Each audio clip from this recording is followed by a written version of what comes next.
अस्सलामु अलैकुम। सचल न्यूज़ के साथ मैं हूं साइमा खान। सबसे पहले शामिल करेंगे हेडलाइंस। हुकूमत ने मुशीर ख़जाना अब्दुल हफीज़ शेख को कौमी मालियाती कमीशन से निकाल दिया। इस्लामाबाद हाई कोर्ट में कौमी मालियाती कमीशन की तश्कील के खिलाफ नून लीग के रहनुमा खुर्रम दस्तगीर की दरख्वास्त पर समाअत हुई, जिसमें अटॉर्नी जनरल खालिद जावेद ने वफाकी हुकूमत का कौमी मालियाती कमीशन की तश्कील का नया नोटिफिकेशन पेश किया।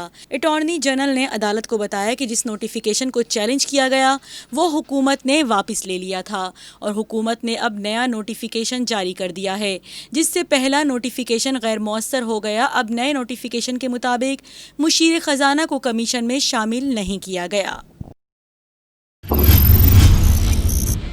जिन्ना अस्पताल की executive director doctor semi Jamali cancer के आर्जे में मुब्तला हो गईं। डॉक्टर सीमी जमाली ने तस्दीक की कि उन्हें आंतों के कैंसर का आर्जा हो गया है, जिसका इलाज शुरू कर दिया गया है। उन्होंने बताया कि साथ साथ कीमोथेरेपी का आगाज भी कर दिया गया। इस वक्त वो अपने अस्पताल के फराइज सर अंजाम दे रही हैं। डॉक्टर सीमी जमाली ने अवामुन्नास से जल्द सेहतयाबी के लिए दुआ की अपील भी की।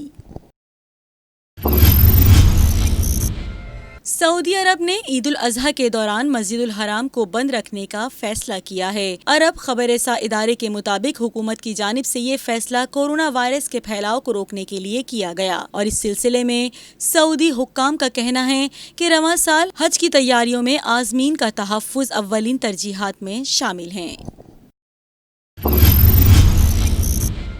Chief justice Islamabad high court ने सहाफ़ी मतीउल्लाह जान के अगवा के खिलाफ दायर दरख्वास्त पर समाअत की, जिस सिलसिले में पुलिस की जानिब से DIG ऑपरेशन वक्कारुद्दीन सैयद अदालत के सामने पेश हुए। चीफ जस्टिस अथर मीनुल्लाह ने इस्लामाबाद पुलिस पर बरहमी का इजहार करते हुए कहा कि दिन दिहाड़े जिस तरह सहाफ़ी को उठाया गया, सब इदारे तबाह हो चुके हैं।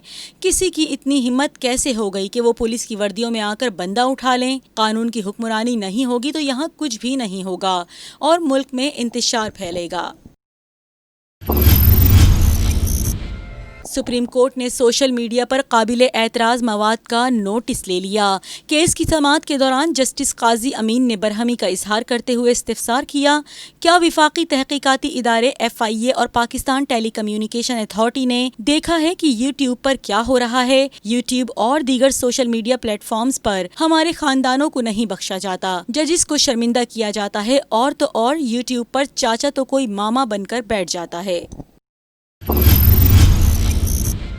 सऊदी अरब में ईद उल अजहा 31 जुलाई को मनाई जाएगी और इस मौके पर हुकूमत ने निजी और सरकारी मुलाजमीन के लिए इस बार ज्यादा छुट्टियों का ऐलान किया है। अरब मीडिया का बताना है कि मुल्क में निजी सेक्टर में काम करने वाले मुलाजमीन को 4 रोज की छुट्टियां दी गई हैं, जो 30 जुलाई से 2 अगस्त तक होंगी। हुकूमत ने सरकारी मुलाजमीन के लिए 24 से 8 अगस्त तक छुट्टियों का ऐलान किया है।